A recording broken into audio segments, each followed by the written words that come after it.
Assalamualaikum warahmatullahi wabarakatuh.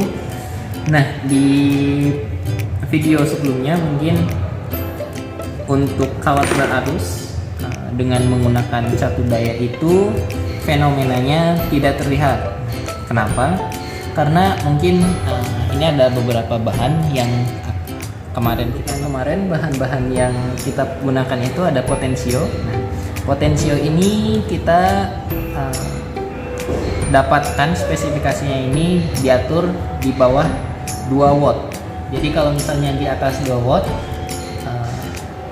potensio ini akan rusak. Jadi 2 watt itu kalau kita menggunakan 3 voltage berarti kurang lebih 2/3 ampere atau 0,6 ampere atau 600 miliampere. Nah, sedangkan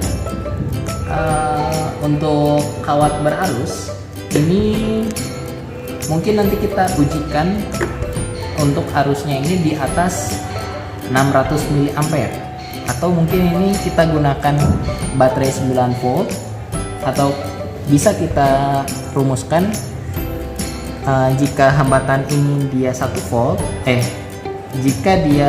jika hambatannya ini 1 ohm, maka 9 dibagi 1 itu adalah 9 ampere.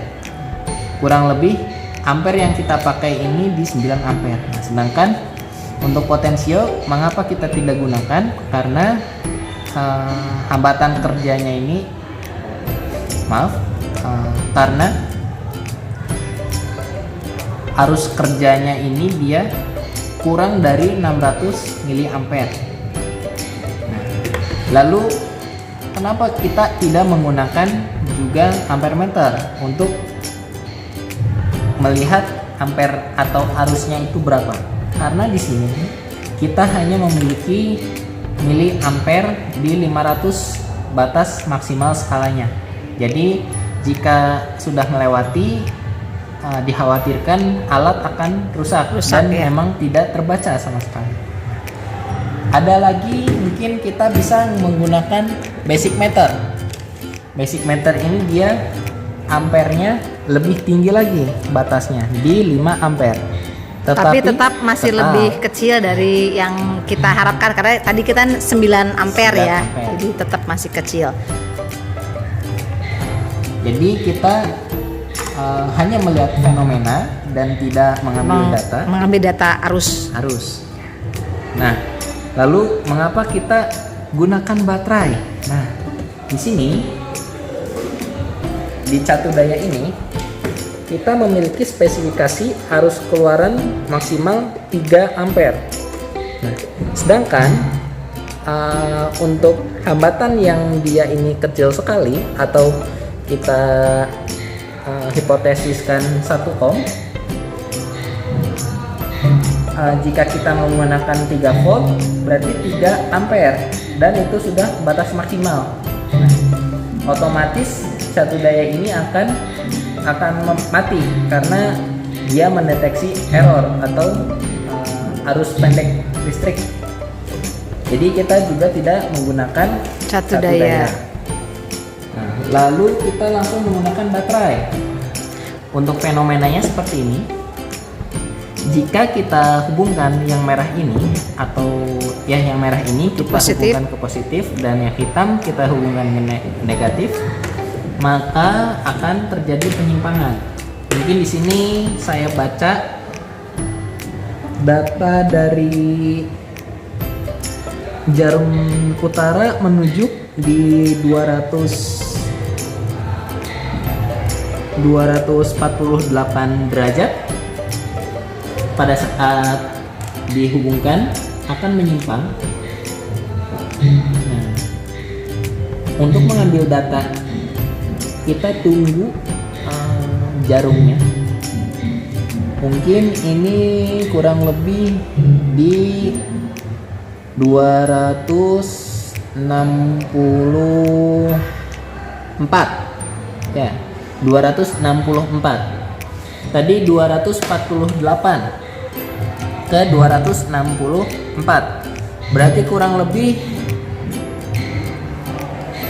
ada 18 ada 18 derajat penyimpangan. Nah, 18 derajat ini dihasilkan oleh 9 ampere. 9 ampere. Ya. Sedangkan kalau kita menggunakan potensio, batasnya hanya di 600 miliampere. Kecil sekali ya. Perbedaannya jauh sekali. Jika ampere itu 1 ampere 1000 miliampere, berarti kalau kita menggunakan baterai 9 ampere berarti 9000 miliampere.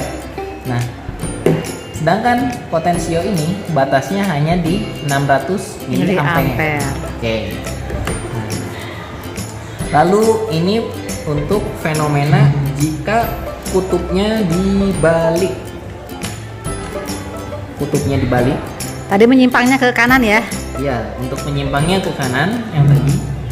Jika kita balik kutubnya, yang merah masih dihubungkan ke positif, yang negatif masih dihubungkan yang ke hitam, hanya dibalik rangkaiannya.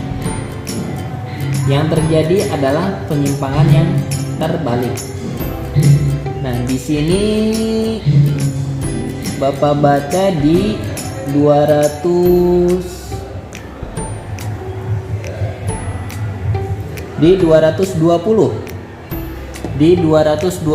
dari 244, berarti ada 14 derajat penyimpangan.